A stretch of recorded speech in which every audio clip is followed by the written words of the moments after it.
You belong in a nursing home, not a palace." Jessica laughed as she said it. The sound bounced off the high ceiling of the front hall, the hall of the house I had bought and paid for with 30 years of hard work alongside my late husband. She stood there sipping her morning coffee, looking at me as if I were a pest that had outstayed its welcome. About 10 seconds before that, my son David had stood exactly where she was standing and told me, "This is theirs now, Mom. Don't show your face around here anymore." Theirs meant Jessica's parents. David had simply decided to hand over my beautiful custom-built lakefront home to his wife's mother and father. He informed me of this in my own foyer, standing on my own hardwood floor, while his wife laughed about putting me in a home. I was 68 years old, and I want you to know exactly what I did because it matters. I didn't scream. I didn't cry. I didn't argue or try to explain how much sweat and sacrifice had gone into those walls. I simply looked at my son, then at my daughter-in-law. I smiled. I nodded. I said, "All right." I picked up my purse from the console table, walked out of my own front door, got into my car, and drove away. I did not raise my voice a single time. They thought they had won. I know they did, because I saw Jessica pull out her phone to call her mother before I even backed out of the driveway. They thought I was an old, tired woman who would just fold up and disappear into some assisted living facility because they told me to. But they forgot one very important detail.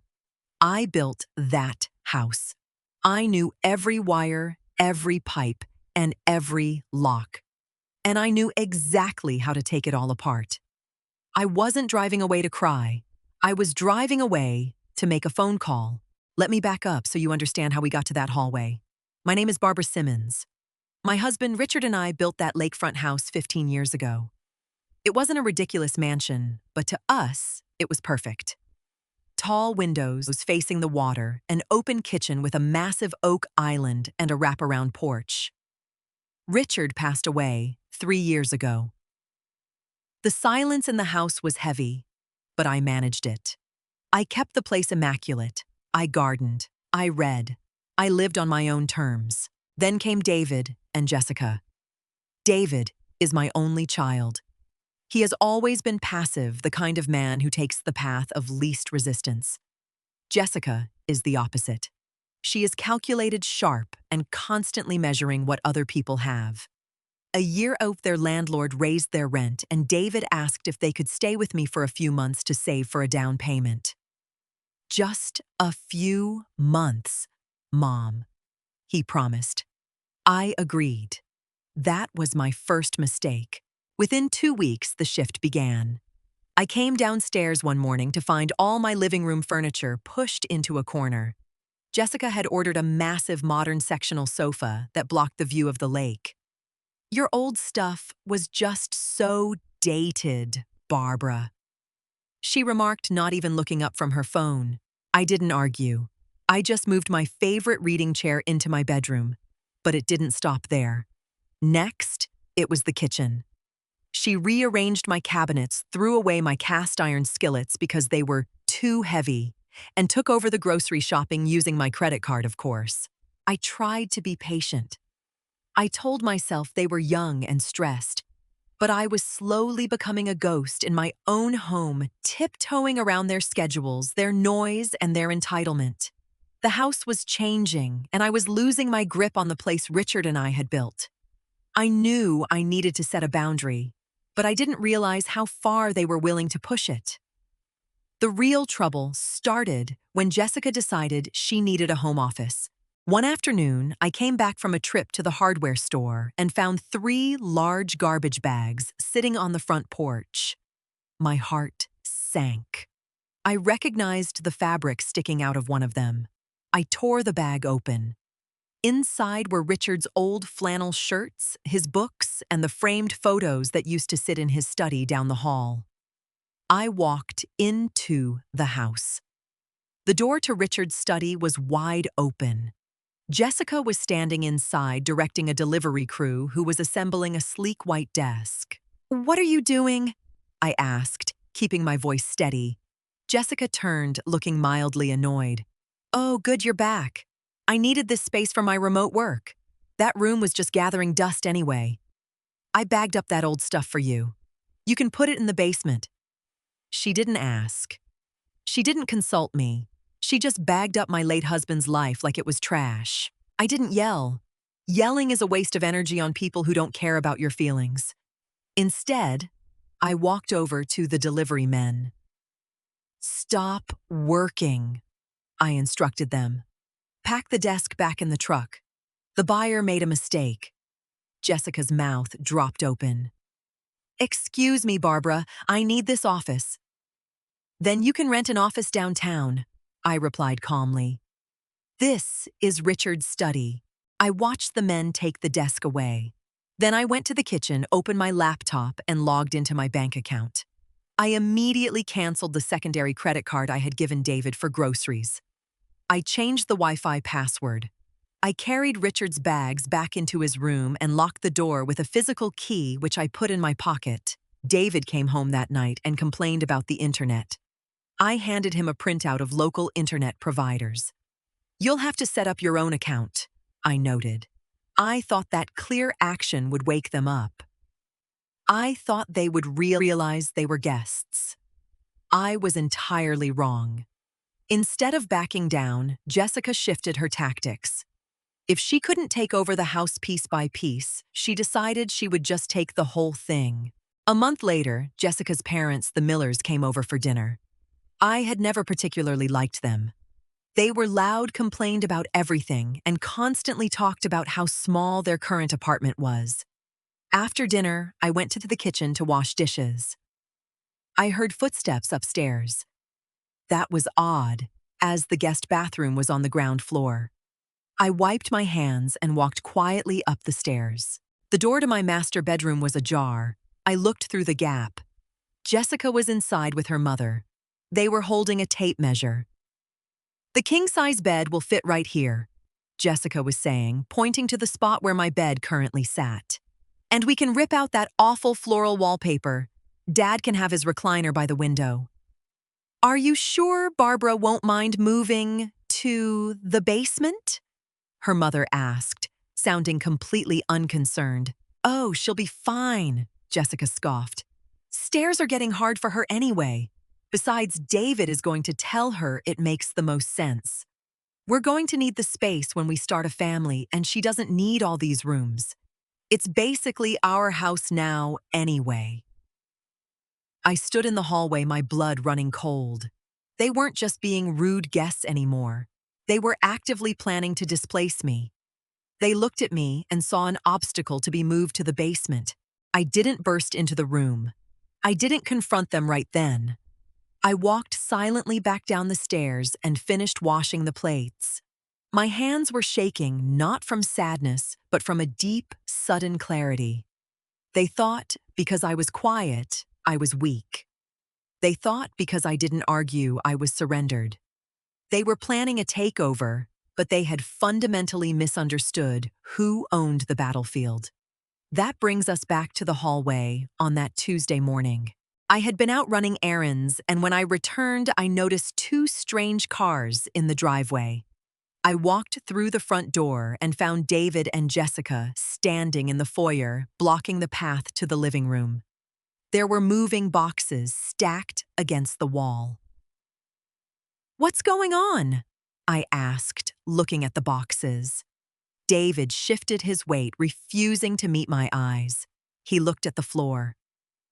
"Mom, we need to talk. Jessica's parents' lease is up today. They're moving in." I stared at him. "Into my house? Absolutely not." Jessica stepped forward, crossing her arms. Her tone was dripping with condescension. "Barbara, let's be realistic. You're getting older. You rattle around this big place by yourself. My parents are going to take the master bedroom. You can have the finished room in the basement. It's safer for you down there anyway." "This is my home, David." I said, ignoring her and looking straight at my son. I built this.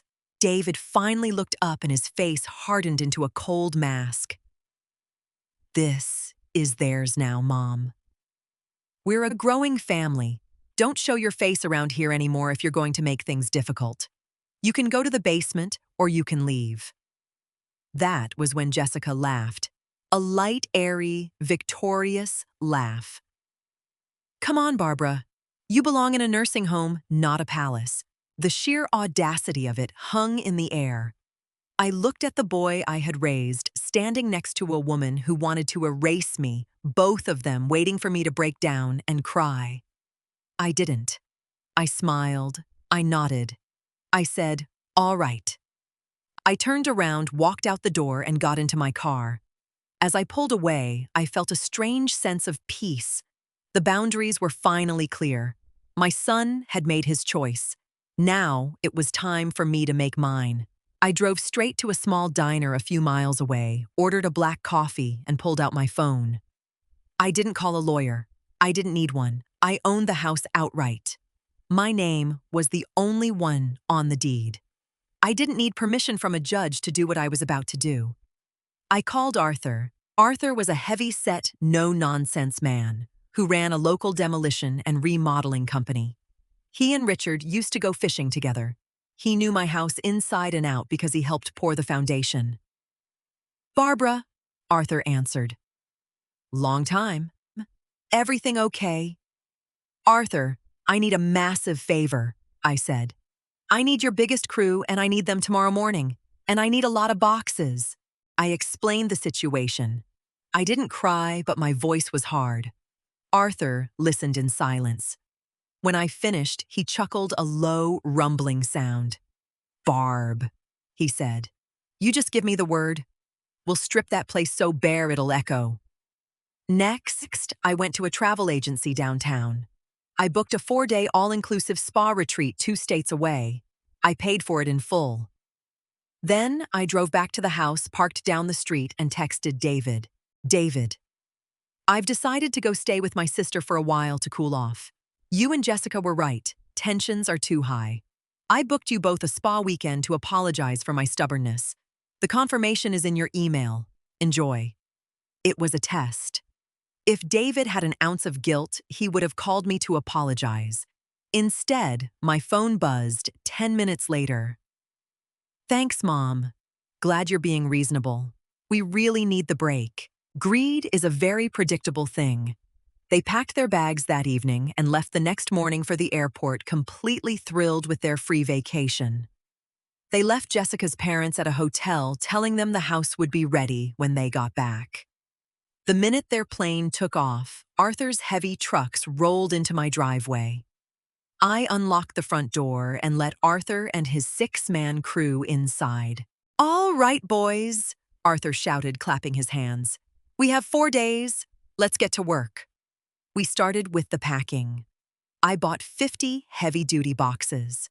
I directed the crew to pack up every single item that belonged to David and Jessica. Her clothes, her expensive shoes, his electronics, their toothbrushes. We packed it all carefully and loaded it into a rented U-Haul truck. I drove the truck to a cheap storage facility across town, paid for 1 month in cash, and locked it up. Then we handled my things. I had Arthur's men carefully wrap my antique furniture, Richard's belongings, the art, and everything I actually cared about. We moved all of it into a secure, climate-controlled storage unit that only I had the key to. By the end of day 2, the house was completely empty. Not a single chair picture frame or rug was left. But I wasn't done. Jessica had called my home a palace. She wanted the luxury. She wanted the huge kitchen island and the expensive hardwood floors. "Arthur," I pointed to the kitchen. "Tear out the island. Remove the custom cabinets. Rip up the hardwood in the living room and hallway. Take it down to the concrete." Arthur grinned. "You sure about this, Barb? It's gonna look like a bomb went off." "I'm redesigning," I stated flatly. "I want it stripped to the studs. For the next 2 days, the sound of sledgehammers and crowbars echoed across the lake. They ripped up the flooring, pulled out the luxury appliances, and removed the expensive lighting fixtures. Dust covered the windows. On the final afternoon, I made 3 phone calls. I called the water company and had the main valve shut off. I called the power company and suspended service. I canceled the garbage collection. When the crew packed up and left, the palace was gone. It was just a cold, dusty, dark wooden box. The house smelled of sawdust and old drywall. The beautiful oak floors were gone, replaced by gray, scratched concrete. Wires hung safely but visibly from the ceiling where the chandeliers used to be. The massive kitchen was just empty space with capped plumbing pipes sticking out of the floor. It was entirely unlivable. I bought a cheap folding lawn chair and a battery-powered lantern. I set the chair right in the middle of the empty, cavernous living room. I wore my heavy winter coat because the heating was off and the autumn chill was creeping through the glass. I sat there on Sunday afternoon, waiting. I didn't feel angry anymore. The frantic energy of the last 4 days had burned out all my resentment, leaving behind a cold, hard resolve. I had spent my entire life taking care of people. I took care of Richard when he was sick. I took care of David when he was lost. I even tried to take care of Jessica by opening my doors to her. But a house is just wood and glass. What makes it a home is the respect and love inside it. They brought neither. So I removed the home and left them exactly what they deserved, an empty shell. At 4:00 p.m., I saw the headlights flash through the dusty front window. 2 cars pulled into the driveway. One was David's SUV. The other was a loaded minivan belonging to Jessica's parents. I heard car doors slamming. I heard Jessica's voice loud and cheerful, bragging to her parents. "Just wait until you see the kitchen, Mom. The island is huge and the floors are actual Brazilian oak. It's literally a palace." I heard the jingle of keys. The front doorknob turned. I sat perfectly still in my lawn chair, my hands folded in my lap, waiting in the shadows of the gutted hallway. The door swung open. Jessica stepped in first, her mother right behind her. She opened her mouth to speak, but the words died in her throat. The afternoon light spilled into the hallway, revealing the raw, torn-up concrete, the missing baseboards, and the bare drywall. The house was freezing cold. There was no furniture. There was no Brazilian oak. There was no kitchen. What happened?" Jessica stammered, stepping further inside. Her mother bumped into her, gasping at the sight of the dangling ceiling wires. "Jessica, where is everything?" her mother demanded, looking horrified. Then Jessica saw me. I was sitting in my lawn chair about 15 feet away, perfectly calm. "Hello, Jessica," I said. My voice echoed loudly against the bare walls. Jessica stared at me, then looked around frantically. "Barbara, what did you do? Where is our stuff? Where is the floor?" David pushed past them, holding a suitcase. He froze. "Mom, what the hell is this?" "I decided to remodel," I replied evenly, not standing up. "Since it's my house, I thought it was time for a change. I'm having it taken down to the studs. It's going to take about 8 months. Oh, and the power and water are shut off for the construction." Jessica's face turned bright red. She marched toward me, her fists clenched. "You can't do this. My parents are moving in today. We live here." "No, Jessica." I corrected her, keeping my tone flat. "You were a guest. You overstayed. And then you told me I belonged in a nursing home. So I took my palace back." Jessica looked at the exposed pipes where her dream kitchen used to be. She looked at the cold concrete. The reality of the situation crashed down on her. There was no house to steal.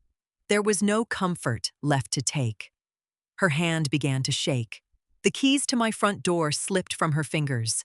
They hit the raw concrete floor with a sharp, loud clatter. Nobody moved to pick up the keys. David looked around the empty freezing room, then finally looked at me. For the first time in his life, he seemed to realize that I wasn't just his mother. I was a person with limits. "Mom," he whispered, his voice cracking, "where are our things?" I reached into my coat pocket, pulled out a single index card, and held it out. David walked over slowly and took it. "That's the address of a storage facility on Route 9, I informed him. "Unit 402. I paid for the first 30 days. Your clothes, your furniture, your toothbrushes, they are all inside. The key to the padlock is taped to the back of the card." "You packed our stuff!" Jessica shrieked, finally finding her voice. "You can't just throw us out." "I already did," I replied. I stood up from my lawn chair and picked it up. "The house is an active construction zone, and I am locking up now. You all have exactly 2 minutes to get off my property before I consider you trespassers." Jessica's father grabbed his wife's arm. "Let's go, Martha. We aren't staying here." He turned and walked out the door, dragging his wife back to the minivan. Jessica stood frozen, breathing heavily, but David grabbed her shoulder. He didn't argue. He didn't fight. He just looked completely defeated. He pulled her toward the door. "We'll come back for the rest later," Jessica threatened weakly. "There is no rest," I answered. "Close the door behind you." They walked out. I walked over, picked up the keys Jessica had dropped, and locked the door from the inside. I didn't rebuild the house right away. I eventually sold it as is to a developer and bought myself a beautiful, manageable condo closer to the city. I never gave David a dime of the sale money. I hear he and Jessica are renting a small apartment now. I never went to a nursing home. I took back my life, and all it cost me was a few days of dust.